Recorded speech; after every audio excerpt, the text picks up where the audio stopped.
Whoa! Greetings and good evening once again.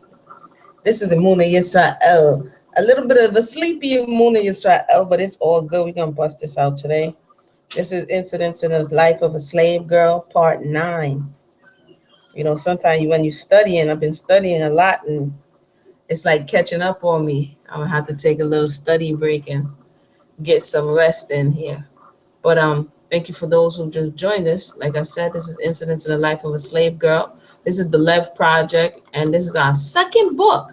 And we're more than halfway through our second book. So I'm going to go ahead and get started here. I just posted it on social media. If you're seeing the post, feel free to share so that others can tune in as well. I'm going to wait just a few minutes while my regulars make their way here into the conversation. Sometimes they got to go back and listen. So let me see if I can. I know I tried this before and it didn't work, but I'm gonna try it again and see if I could get a song, and then I will start after the song. I got a little baby business to do before we get started here, so they don't come crying, "Mommy, mommy."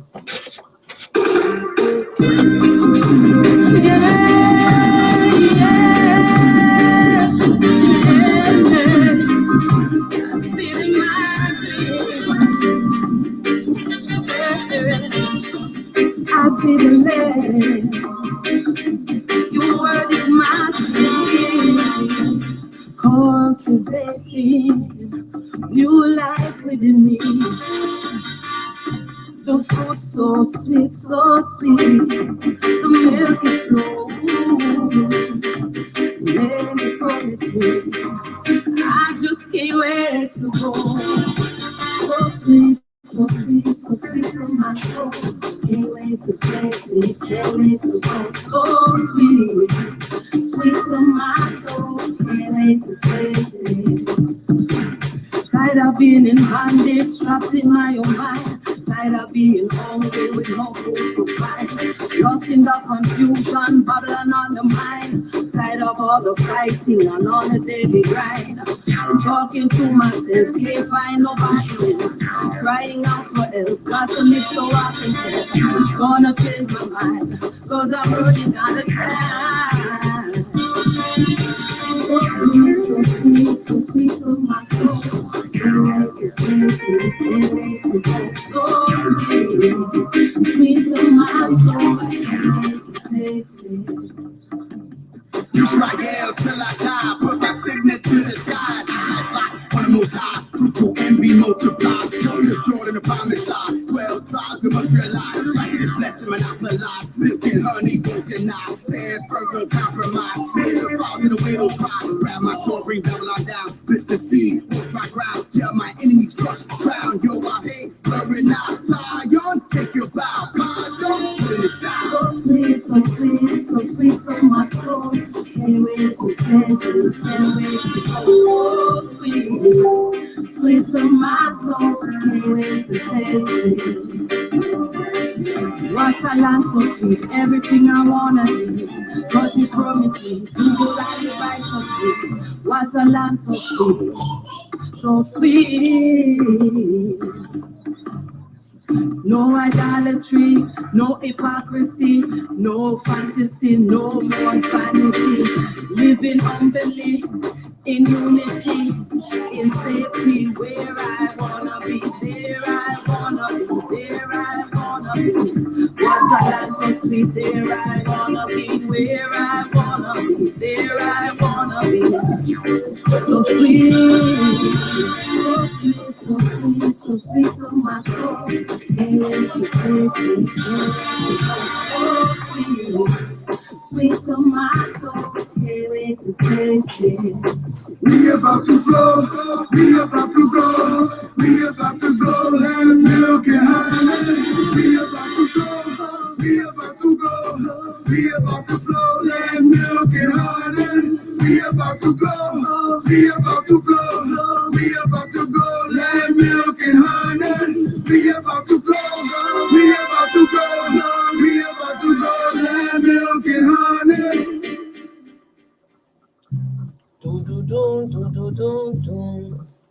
We about to go. We about to flow behind milk and honey.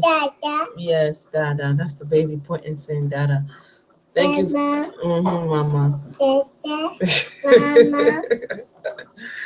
She's seeing the picture. For those who just joined us, thank you for your patience. We're going to go ahead and get started. Incidents in Life as a Slave Girl. This is chapter 21. One second.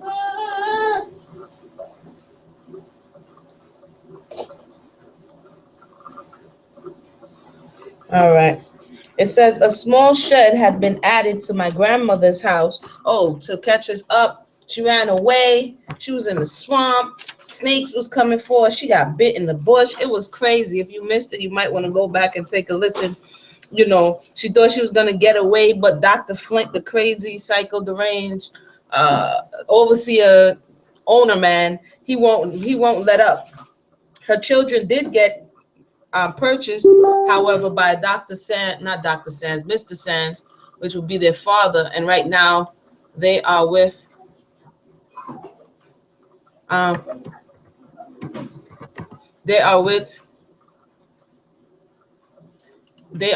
their grandmother, who's looking after them. Sorry, I was responding to some. So I'm gonna go ahead and get started now. Chapter 21, the loophole of retreat. A small shed had been added to my grandmother's house years ago. Some boards were laid across the joist at the top, and between these boards and the roof was a very small garret, never occupied by anything but rats and mice. It was pent roof, covered with nothing but shingles, according to the southern custom for such buildings. The garret was only 9 feet long and 7 feet wide. The highest part was 3 feet high and sloped down abruptly to the loose board floor. There was no admission for either light or air. My Uncle Philip, who was a carpenter, had very skillfully made a concealed trap door which communicated with the storeroom. He had been doing this while I was waiting in the swamp. The storeroom opened upon a piazza. To this hole I was conveyed as soon as I entered the house. The air was stifling, the darkness total. A bed had been spread on the floor. I could sleep quite comfortably on one side, but the slope was so sudden that I could not turn on the other without hitting the roof. The rats and mice ran over my bed, but I was weary and I slept such sleep as the wretched may, when a tempest had passed over them. Morning came. I knew it only by the noises I heard, for in my small den, day and night were all the same. I suffered for air even more than for light, but I was not comfortless. I heard the voices of my children. There was joy and there was sadness in the sound. It made my tears flow. How I longed to speak to them. I was eager to look on their faces, but there was no hole, no crack through which I could peep. This continued darkness was oppressive. It seemed horrible to sit or lie in a cramped position day after day, without one gleam of light. Yet I would have chosen this rather than my lot as a slave, though white people consider it an easy one, and it was so compared with the fate of others. I was never cruelly overlooked. I was never lacerated with the whip from head to foot. I was never so beaten and bruised that I could not turn from one side to the other. I never had my heel strings cut to prevent me from running away. I was never chained to a log and forced to drag it about while I toiled in the fields from morning till night. I was never branded with hot iron or torn by bloodhounds. On the contrary, I had always been kindly treated and tenderly cared for until I came into the hands of Dr. Flint. I had never wished for freedom till then, but though my life in slavery was comparatively devoid of hardships, God pitied the woman who was compelled to lead such a life. The food was passed up to me through the trap door my uncle had contrived, and my grandmother, my Uncle Philip, and Aunt Nancy would seize such opportunities as they could to mount up there and chat with me at the opening. But of course, this was not safe in the daytime. It must only be done in darkness. It was impossible for me to move in an erect position, but I crawled about my den for exercise. One day I hit my head against something and found it was a gimlet. My uncle had left it sticking there when he made the trapdoor. I was rejoiced as Robinson Crusoe could have been of finding such a treasure. I It put a lucky thought into my head. I said to myself, now I will have some light. Now I will see my children. I did not dare to begin my work during the daylight or daytime for fear of attracting attention. But I groped round and having found a side next the street where I could frequently see my children, I stuck the gimlet in and waited for evening. I bored rows of holes, one above another. Then I bored out the intricacies between. I thus suspended it, making one hole about an inch long and an inch broad. I sat by it till late in the night to enjoy the little whiff of air that floated in. In the morning, I watched for my children. The person I saw on the street was Dr. Flint. I had a shuddering, superstitious feeling that it was a bad omen. Several familiar faces passed by, and at last I heard the merry laugh of children, and presently two sweet little faces were looking up at me, as though they knew I was there, and were conscious of the joy they imparted. How I longed to tell them I was there. So for those who just joined us, she ran away, and at this point, she's up in the roof of her grandmother's house. And before she bored these holes, she couldn't even breathe or see daylight. She said, that's better than being a slave. Wow. My condition was now a little improved, but for weeks I was tormented by hundreds of little red insects, fine as needlepoint, that pierced through my skin and produced an intolerable burning. The good grandmother gave me herb teas and cooling medicines, and finally I got rid of them.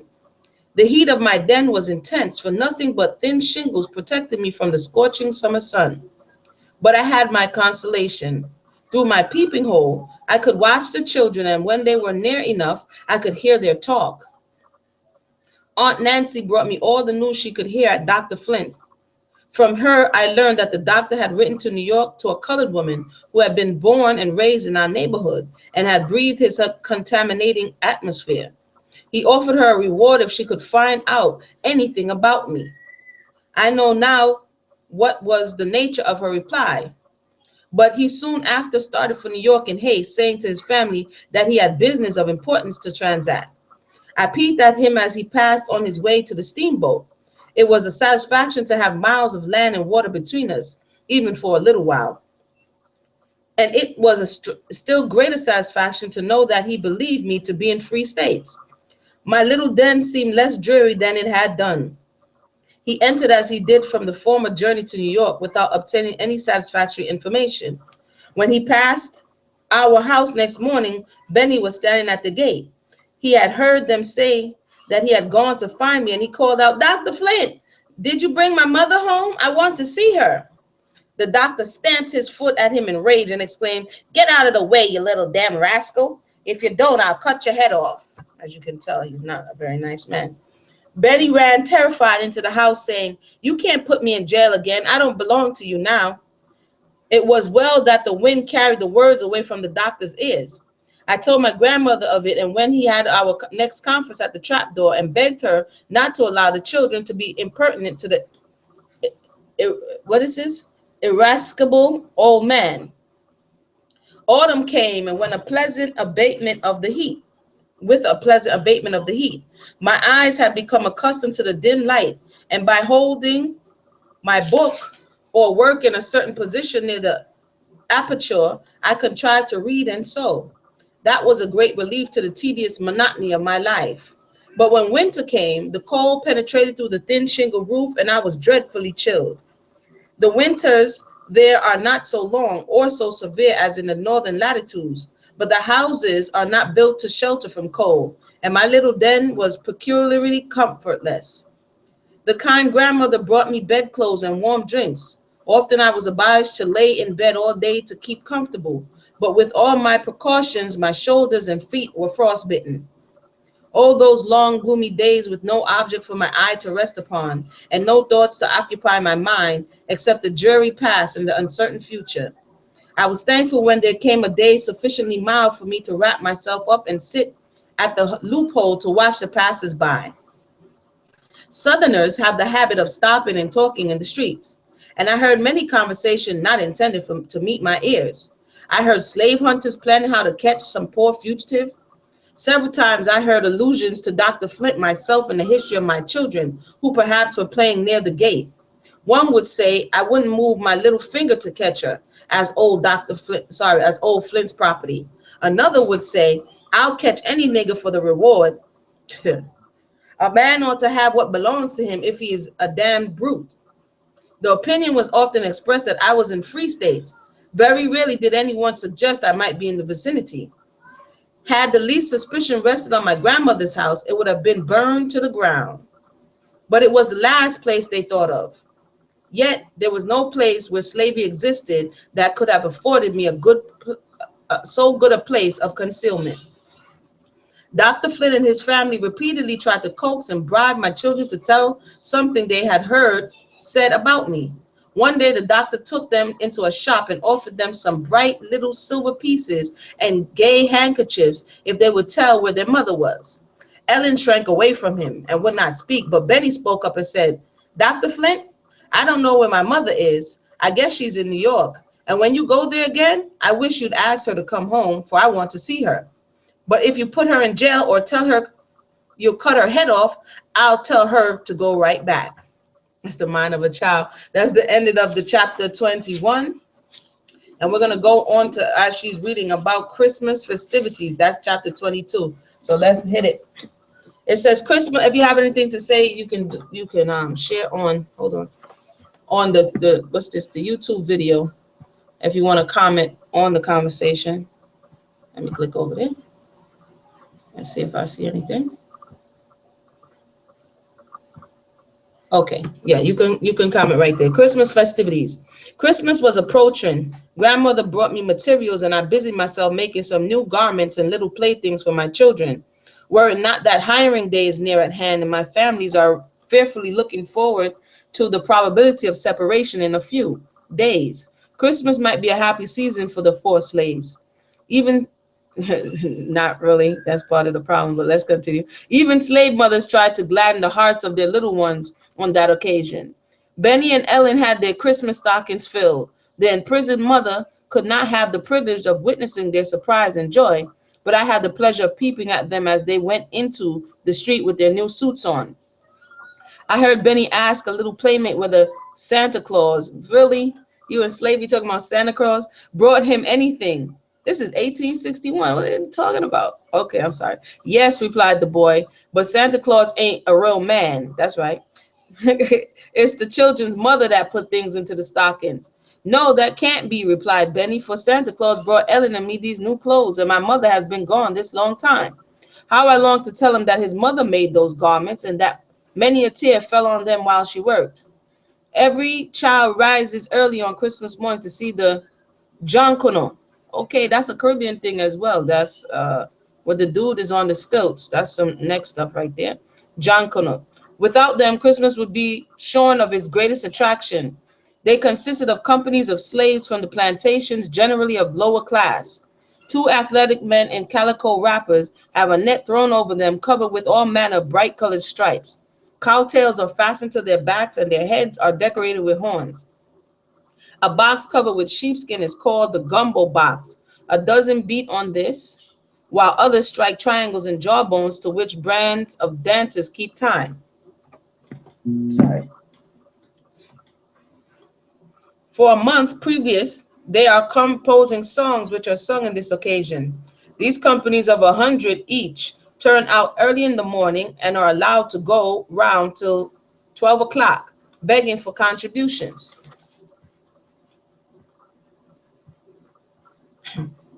Sorry. Begging for contributions. Where am I? Not a door is left unvisited where there is least chance of obtaining a penny or a glass of rum. They do not drink while they are out, but carry the rum home in jugs to have a carousal. These Christmas donations frequently amount to $20 or $30. It is seldom that any white man or child refuses to give them a trifle. If he does, they regale his ears with the following song. Poor master, so they say. Down in the hill, so they say. Got no money, so they say. Not 1 shilling, so they say. God Almighty bless you, so they say. So they're mocking them once they don't give them money. Christmas is a day of feasting, both with white and colored people. Slaves who are lucky enough to have a few shillings are sure to spend them for good eating, and many a turkey and pig is captured without saying, "By your leave, sir." Those who cannot obtain these cook possum, unclean, or raccoon, from which savory dishes can be made. My grandfather raised poultry and pigs for sale, and it was her established custom to have both a turkey and a pig for Christmas dinner. Still to this day. On this occasion, I was warned to keep extremely quiet because 2 guests had been invited. One was the town constable, and the other was a free colored man who tried to pass himself off as white and who was always ready to do any mean work for the sake of currying favor with white people. Here we go. That's what they call the Uncle Tom.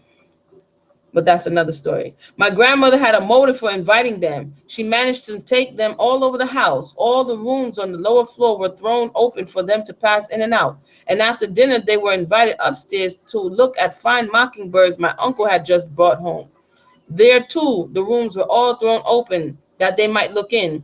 When I heard them talking on the piazza, my heart almost stood still. I knew this colored man had spent many nights hunting for me. Everybody knew he had the blood of a slave father in his veins. But for the sake of passing himself off for white, he was all ready to kiss the slaveholder's feet. How I despised him. As for the constable, he wore no false colors. The duties of his office were despicable, but he was superior to his companion inasmuch as he did not pretend to be what he was not. Any white man who could raise money enough to buy a slave would have considered himself degraded by being a constable, but the office enabled its possessor to exercise authority. I thought that was interesting. So she's saying basically he only doing that because he can't afford slaves, so he want a boss. He's a constable, a patty roller, a patroller, and he's only doing this because he wants some level of authority that he can't get through his financial pursuits. Very interesting. If he found any slave out after 9 o'clock, he would whip him as much as he liked, and that was a privilege to be coveted. Sounds the same today. You know, what are you doing on the street? You know, people getting shot down. Nothing has changed. When the guests were ready to depart, my grandmother gave each of them some of her nice pudding as presents for their wives. Through my peephole, I saw them go out the gate, and I was glad when it closed after them. So passed the first Christmas in my den. So we're up to chapter 23 now. We're moving through. These chapters are short, so we're just going to deal with them as the book is getting juicy here. Still in prison, chapter 23. When spring returned and I took in the little patch of green the aperture commanded, I asked myself how many more summers and winters I must be condemned to spend thus. I longed to draw in plentiful draught of fresh air, to stretch my cramped limbs, to have room to stand erect, to feel the earth under my feet again. My relatives were constantly on the lookout for a chance of escape, but none offered that seemed practical and even tolerably safe. The hot summer came again and made the turpentine drop from the thin roof over my head. I hear some blinking there. So let's go over there and see. Oopsie. What's going on? We're in chapter 23.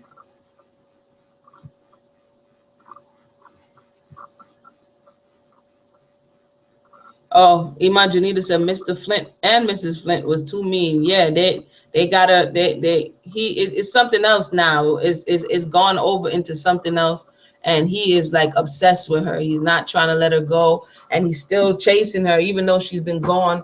He keeps going back and forth to New York, spending money, borrowing, going into debt, trying to locate her because he wasn't able to. This was all because he wasn't able to defile her.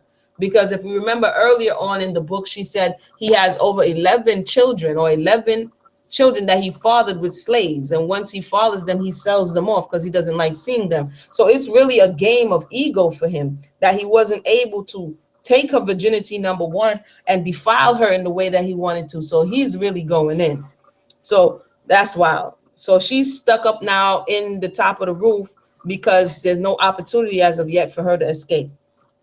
She says, during the long nights, I was restless for want of air, and I had no room to toss and turn. There was but one compensation. The atmosphere was so stifled that even mosquitoes could not condescend to buzz in it.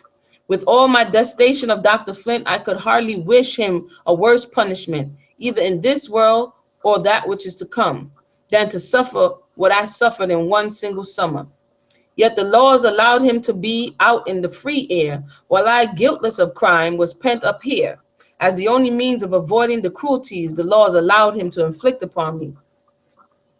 I don't know what kept life within me. Again and again, I thought I should die before long, but I saw the leaves of another autumn swirl through the air and felt the touch of another winter.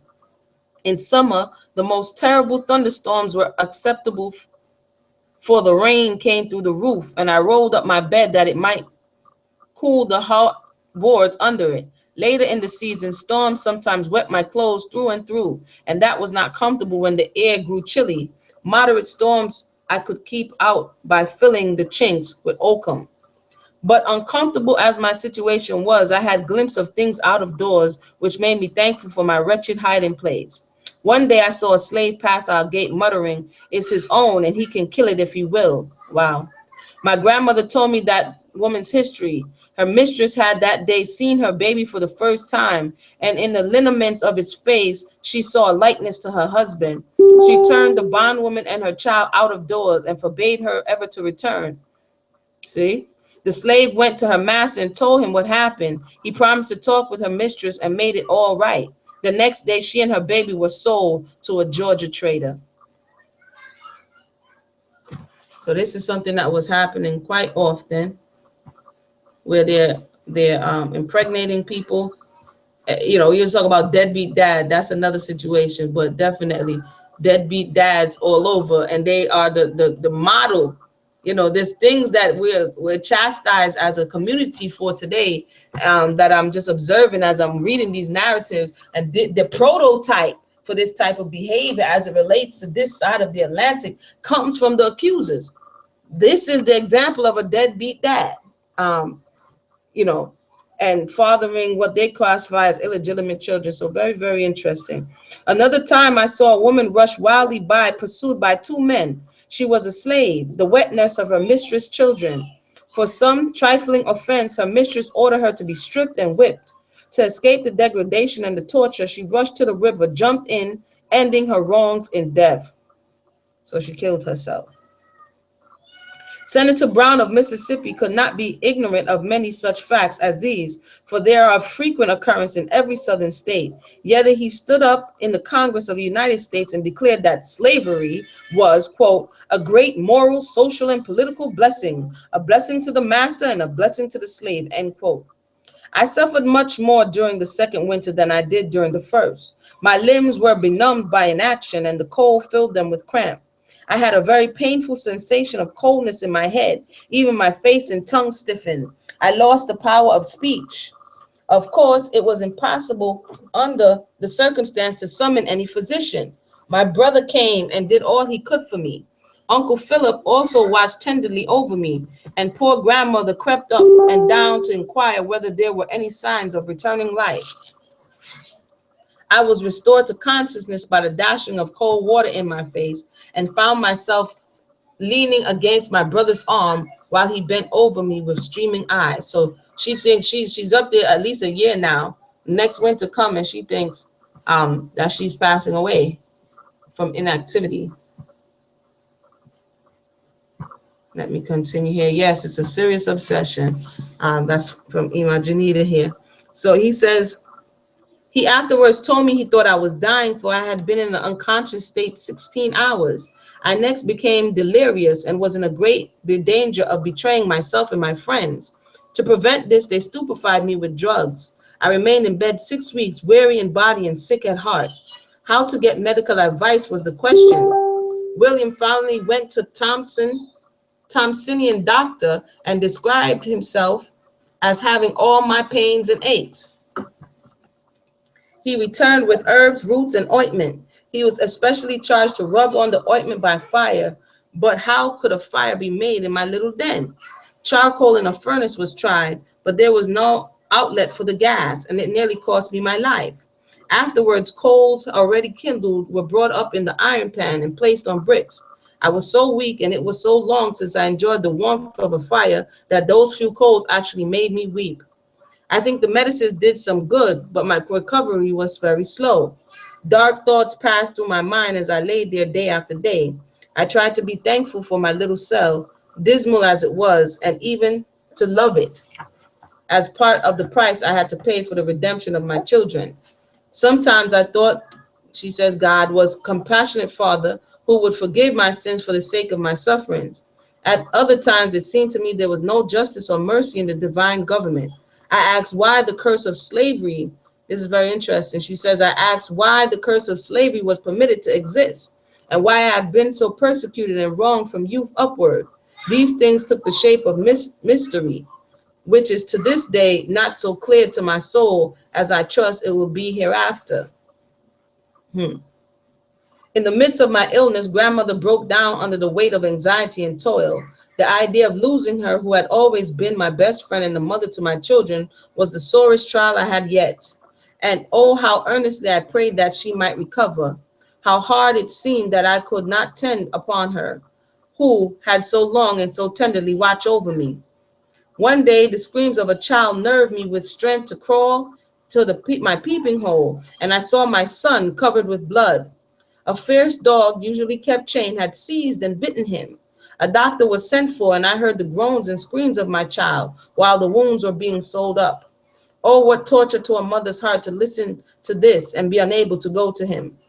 My childhood is like a day in spring, alternately shower and sunshine. Before night, Benny was bright and lively, threatening the destruction of the dog, and great was his delight when the doctor told him the next day that the dog had bitten another boy and been shot. Benny recovered from his wounds, but it was long before he could walk. When my grandmother's illness became known, many ladies who were her customers called to bring her some little comforts and to inquire whether she had everything she wanted. Aunt Nancy one night asked permission to watch with her sick mother, and Mrs. Flint replied, I don't see any need of your going. I can't spare you. These people as well. So the woman asked the same Flint lady to go see her mother, and she's saying, I can't spare you, so you can't do it. But when she found other ladies in the neighborhood were so attentive, not wishing to be outdone in Christian charity, she also sallied forth in the magnificent condescension and stood by the bedside of her who had loved her in her infancy and who had been repaid by such grievous wrongs. She seemed surprised to find her so ill and scolded Uncle Philip for not sending for Dr. Flint. She herself sent for him immediately, and he came. Secure as I was in my retreat, I should have been terrified if I had known he was so near me. He pronounced my grandmother in a very critical situation and said if her attendant physician wished, he would visit her. Nobody wished to him coming to the house at all hours and were not disposed to give him a chance to make out a long bill. As Mrs. Flint went on, Sally told her the reason Benny was lame was that a dog had bitten him. I'm glad of it, replied she. I wish he had killed. She is terrible. She wishes that the dog had killed the little boy. It would be good news to send to his mother. Her day will come. The dogs will grab her yet. With these Christian words, she and her husband departed, and to my great satisfaction, returned no more. I heard from Uncle Philip with feelings of unspeakable joy and great gratitude that the crisis was past and grandmother would live. I could now say for my heart, God is merciful. He has spared me the anguish of feeling that I caused her death. If you give me one moment, I will continue with chapter 24. I'm just going to put down the baby here. So let me go ahead and get another little song that you can jam to. I can't really play other songs because YouTube don't like it for copyright. So I have to play my own. So take a listen and I'll be right back. Oopie.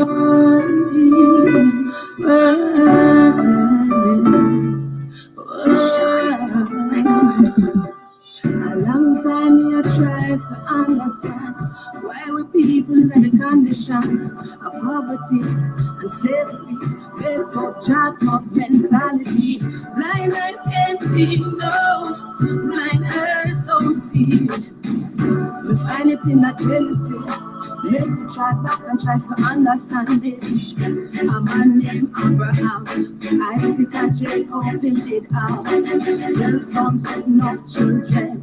70 souls was all of them. Land down in Egypt, they multiply. Word of the Most High, food and never lie. After much time, remember them. Moses down there, so we deliver them. There was only one problem. Say only one problem. Is one of them idolatry, them captivity, them poverty and all. Why do the people perish? Do you understand it? The families might ask the Most High, cause we really want to understand why. Why do the people perish? All right. Do you understand it? Why do the people perish? That's what she was asking about the curse of slavery. Very interesting. And I found it interesting what she said. She said, at the end of it, she said, I asked why the curse of slavery was permitted to exist and why I had been so persecuted and wronged from youth upward. These things took the shape of mystery, which is to this day not so clear to my soul as I trust it will be hereafter. And, you know, that thought came to my mind. You know, why do the people perish? Why is this so? Give me 2 more seconds and then I'm going to start with chapter 24. When them walk out, them was ungrateful. When them walk out, them was unfaithful. Made a covenant, them never really keep it. Said the words, but them never really mean it. Mount Sinai was not a secret. 10 words, glory, we did see it. What's wrong with Israel? What's wrong with Israel? Why do the people perish? Do you understand it? The coming Israel ask the Most High, cause we really want to understand why. Time to turn. All right. Okay, why do the people perish indeed? Chapter 24, the candidate for Congress. The summer had nearly ended when Dr. Flint made a third visit to New York in search of me. Dr. Flint is thirsty. Hold on 1 second. Dr. Flint is really serious about this whole. It says 2 candidates were running for Congress and he returned in season to vote. The father of my children was the Whig candidate. The doctor had hitherto been a staunch Whig, but now he exerted all his energies for the defeat of Mr. Sands. He invited large parties of men to dine in the shade of his trees and supplied them with plenty of rum and brandy. If any poor fellow drowned his wits in the bowl and in the openness of his convivial heart proclaimed that he did not mean to vote the Democrat ticket, he was shoved into the street without ceremony. The doctor expended his liquor in vain. Mr. Sands was elected, an event which occasioned me some anxious thoughts. He had not emancipated my children, and if he should die, they would be at the mercy of his heirs. 2 little voices that frequently met my ears seemed to plead with me not to let their father depart without striving to make their freedom secure. Years had passed since I spoken to him. I had not even seen him since the night I passed him unrecognized in my disguise of a sailor. I wish he would call before he left to say something to my grandmother concerning the children, and I resolved what course to take. The day before his departure for Washington, I made arrangements toward evening to get from my hiding place in the storeroom below. I found myself so stiff and clumsy that it was with great difficulty I could hitch from one resting place to another. When I reached the storeroom, my ankles gave way under me and I sank exhausted on the floor. It seemed as if I could never use my limbs again. Her muscles had atrophied. Her muscles had atrophied. Yeah, he was bought by his father, Imam. That was a couple of chapters ago. Benjamin, when Dr. Flint was broke and he wanted to get them out of jail, they sent the trader, and the trader bought them, but it was really Mr. Sands who bought them. But he bought them, but he didn't emancipate them, So he bought them and sent them back to the grandmother, but now she's worried he's going out of town and he hasn't emancipated them. So we're at the part where her muscles are atrophied from being up in the garrison so long. She said, it seemed as if I could never use my limbs again, but the purpose I had in view roused all the strength I had. I crawled on my hands and knees to the window and screamed behind a barrel. I waited for his coming. The clock struck 9, and I knew the steamboat would leave between 10 and 11. My hopes were failing, but presently I heard his voice saying to someone, wait for me a moment. I wish to see Aunt Martha. When he came out as he passed the window, I said, stop one moment and let me speak for my children. He started, hesitated, and then passed on and went out of the gate. I closed the shutter I had partially opened and sank down beneath the barrel. I had suffered much, but seldom had I experienced a near pang than I then felt. Had my children then become of so little consequence to him, and had he so little feeling for their wretched mother that he would not listen a moment while she pleaded for them? Painful memories were so busy within me that I forgot I had not hooked the shutter till I heard someone opening it. I looked up. He had come back. Who called me? Said he in a low tone. I did, replied Linda. Oh, Linda, said he, I knew your voice, but I was afraid to answer, lest my friend should hear me. Why do you come here? Is it possible you risk yourself in this house? They are all mad to allow it. I shall expect to hear that you are all ruined. I did not wish to implicate him, but letting him know my place of concealment, so I merely said, I thought you would come to bid grandmother goodbye, and so I came here to speak a few words to you about emancipating my children. Many changes may take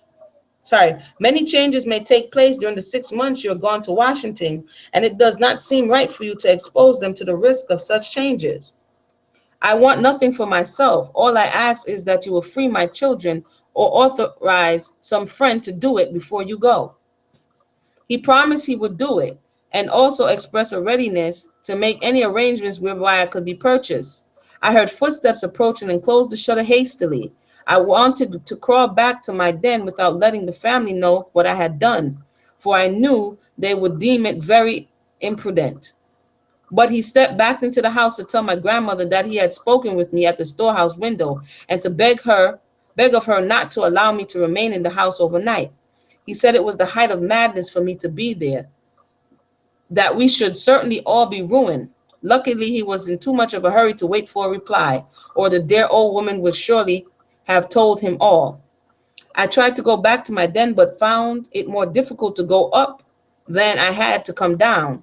Now that my mission was fulfilled, the little strength that had supported me through it was gone, and I sank helpless on the floor. My grandmother, alarmed at the risk I had run, came into the storeroom in dark and locked the door behind her. Linda, she whispered, where are you? I am here by the window, I replied. I couldn't have him go away without emancipating the children. Who knows what may happen? Come, come, child, said she. It won't do you to stay here another minute. You've done wrong, but I can't blame you, you poor thing. I told her I could not return without assistance, and she must call my uncle. Uncle Philip came in pity, prevented him from scolding me. He carried me back to my dungeon, laid me tenderly on the bed, gave me some medicine, and asked me if there was anything he could do. Then he went away, and I was left with my own thoughts, starless as the midnight darkness around me. My friends feared I should become a cripple for life, and I was so weary of my long imprisonment that had it not been for the hope of serving my children, I should have been thankful to die. But for their sakes, I was willing to bear on. And that's the end of the reading of chapter 24. Dude was going out of town. Dr. Sands, Mr. Sands, I keep calling him Dr. Sands. And she wanted her children emancipated before he left because, they keep bequeathing the child from generation to generation. So the same thing that happened to her parents, not her parents, that she was bequeathed to Mr. Flint's young daughter, I was 4 years old at the time. So again, if you have anything to say, feel free to share it. I'm going to go ahead and go on to chapter 25, and then that's going to be our last chapter for today. We're nearing more than 2/3 through the book. So definitely we're going around the corner to really find out what happens to her. Competition in cunning. Dr. Flint had not given me up.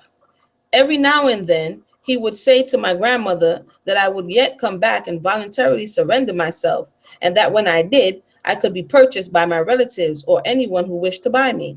I knew his cunning nature too well not to perceive that this was a trap laid for me, and so all my friends understood it. I resolved to match my cunning against his cunning. In order to make him believe that I was in New York, I resolved to write him a letter dated from that place. I sent for my friend Peter and asked him if he knew any trustworthy seafaring person who would carry such a letter to New York and put it in the post office there. He said he knew one that would trust with his own life to the ends of the world. I reminded him that it was a hazardous thing for him to undertake. He said he knew it, but he was willing to do anything to help me. I expressed a wish for a New York paper to ascertain the names of some of the streets. He run his hand into his pocket and said, Here is a half of one that was round a cap I bought of a peddler yesterday. I told him the letter would be ready the next evening. He bade me goodbye, adding, Keep up your spirits, Linda. Brighter days will come by and by. My Uncle Philip kept watch over the gate until our brief interview was over. Early the next morning, I seated myself near the aperture to examine the newspaper. It was a piece of New York Herald, and for once the paper that systematically abuses the colored people was made to render them a service. Having obtained what information I wanted concerning streets and numbers, I wrote 2 letters, one to my grandmother, the other to Dr. Flint. I reminded him how he, a gray-headed man, had treated a helpless child who had been placed in his power, and what years of misery he had brought upon her. To my grandmother, I expressed a wish to have my children sent to me at the North, where I could teach them to respect themselves and set them a virtuous example, which a slave mother was not allowed to do at the South. I asked her to direct her answer to a certain street in Boston, as I did not live in New York, though I went there sometimes. I dated these letters ahead to allow for the time it would take to carry them, and sent a memorandum of the date to the messenger. When my friend came for the letter, I said, God bless you and reward you, Peter, for this disinterested kindness. Pray be careful. If you are detected, both you and I will have to suffer dreadfully. I have not a relative who would dare to do it for me. He replied, you may trust to me, Linda. I don't forget that your father was my best friend, and I'll be a friend to his children so long as God lets me live. It was necessary to tell my grandmother what I had done in order that she might be ready for the letters and prepared to hear what Dr. Flint might say about my being at the North. She was sadly troubled. She felt sure mischief would come of it. I also told my plan to Aunt Nancy in order that she might report to us what was said at Dr. Flint's house. I whispered to her through a crack, and she whispered back, I hope it will succeed. I shan't mind being a slave all my life if I could only see you and the children free. I had directed that my letters should be put into the New York post office in the 20th of the month. On the evening of the 24th, my aunt came to say that Dr. Flint and his wife had been talking in a low voice about a letter he had received, and that when he went to his office, he promised to bring it when he came to tea. So I concluded I should hear my letter read the next morning. I told my grandmother Dr. Flint should be sure to come and ask her to have him sit near a certain door and leave it open, that I might hear what he said. The next morning, I took my station within sound at that door and remained motionless as a statue. It was not long before I heard the gate slam and the well-known footsteps enter the house. He seated himself in the chair that was placed for him and said, Well, Martha, I brought you a letter from Linda. She had sent me a letter, and also I know exactly where to find her, but I don't choose to go to Boston for her. I'd rather she come back on her own accord in a respectable manner. Her Uncle Philip is the best person to go for her. With him, she would feel perfectly free to act. I'm willing to pay his expense going and returning. She shall be sold to her friends. Her children are free, at least I suppose they are, and when you obtain her freedom, you'll make a happy family. I suppose, Martha, you have no objection to my reading to you the letter Linda has written to you. He broke the seal and I heard him read it. The old villain, he had suppressed the letter I wrote to grandmother and prepared a substitute of his own, the purport of which was as follows. The money are crazy, man. So he intercepted her letter and he wrote a bogus letter. So let's hear what the bogus letter says. Dear grandmother, I have long wanted to write you, But this disgraceful manner in which I left you and my children made me ashamed to do it.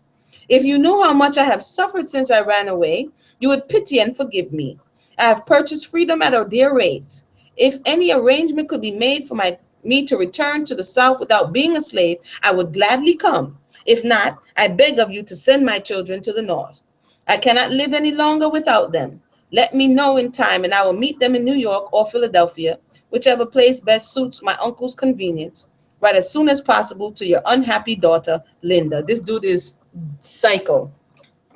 It is very much as I expected it would be, said the old hypocrite, rising to go. You see, the foolish girl has repented of her rashness and wants to return.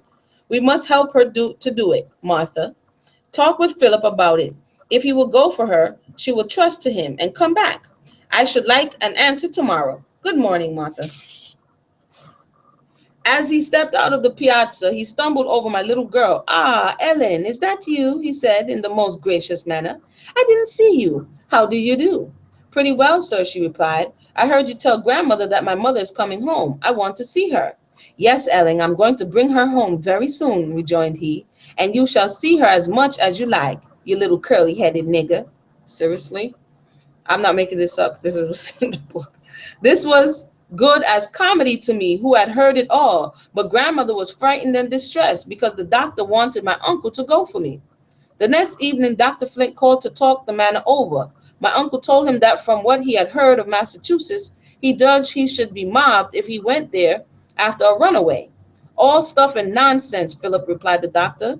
Do you suppose I want you to kick up a row in Boston? The business can all be done quietly. Linda writes that she wants to come back. You are her relative, and she would trust you. The case would be different if I went. She might object to coming with me, and the damned abolitionists, if they knew I was her master, would not believe me if I told them she begged to come back.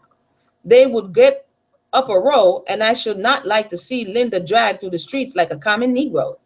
She has been ungrateful to me for all my kindness, but I forgive her and want to act the part of a friend towards her.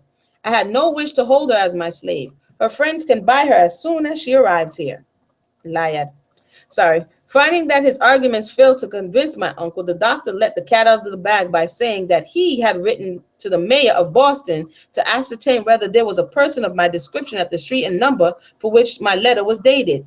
He had omitted this date in the letter he had made up to read to my grandmother. If I had dated from New York, the old man would probably have made another journey to the city. But even in that dark region where knowledge is so carefully excluded from the slave, I heard enough about Massachusetts to come to the conclusion that slaveholders did not consider it a comfortable place to go in search of a runaway. That was before the fugitive law was passed. That was before the fugitive slave law was passed. What is wrong with my mouth? Let's try that again.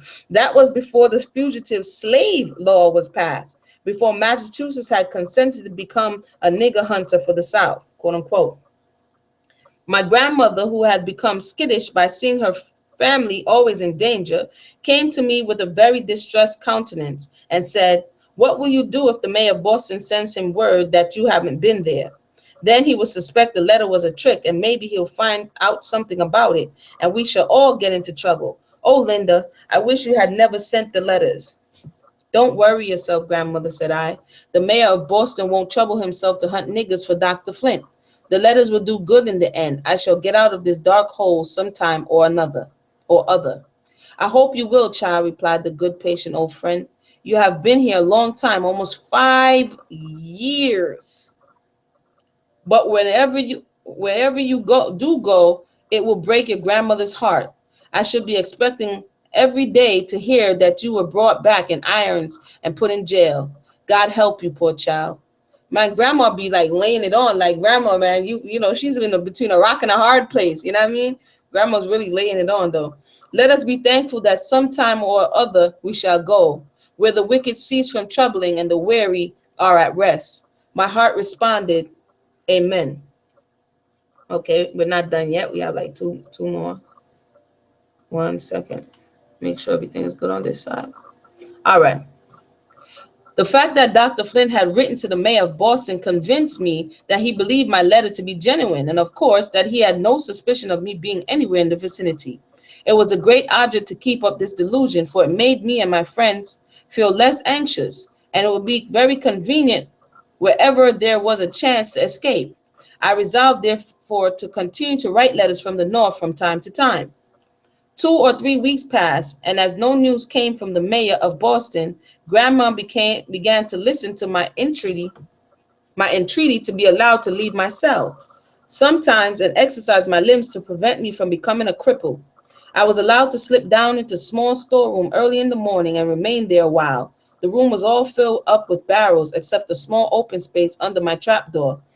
This faced the door, the upper part of which was of glass and purposely left uncurtained, that the curious might look in. The air of the place was closed, but it was so much better than the atmosphere of my cell that I dreaded to return.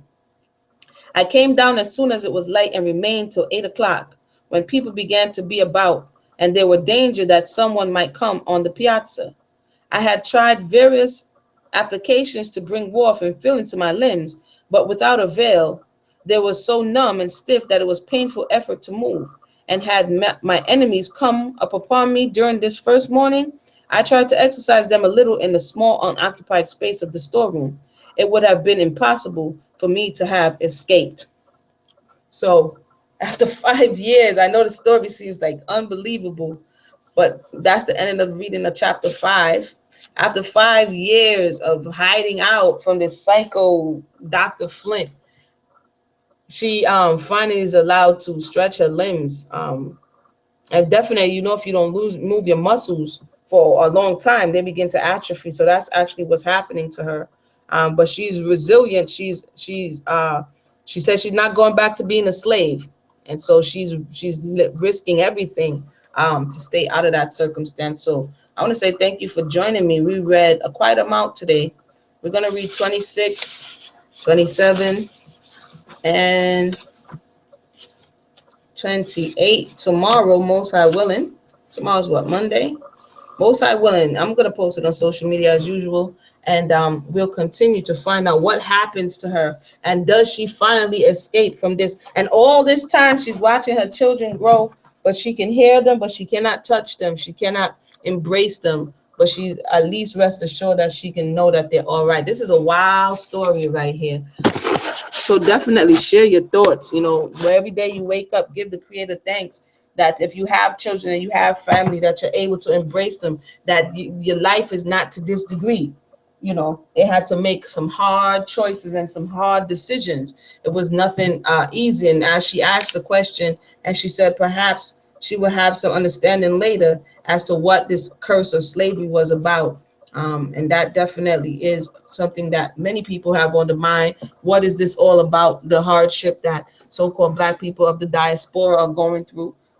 What's behind it, and we ask for that understanding, and prayerfully we continue to ask for the understanding. And when we do get that understanding, we apply our minds to receive it and to be able to do something concerning it. So once again, for everyone who just joined us, this is the Lev Project. We read through like 4 chapters of incidents in the life of a slave girl.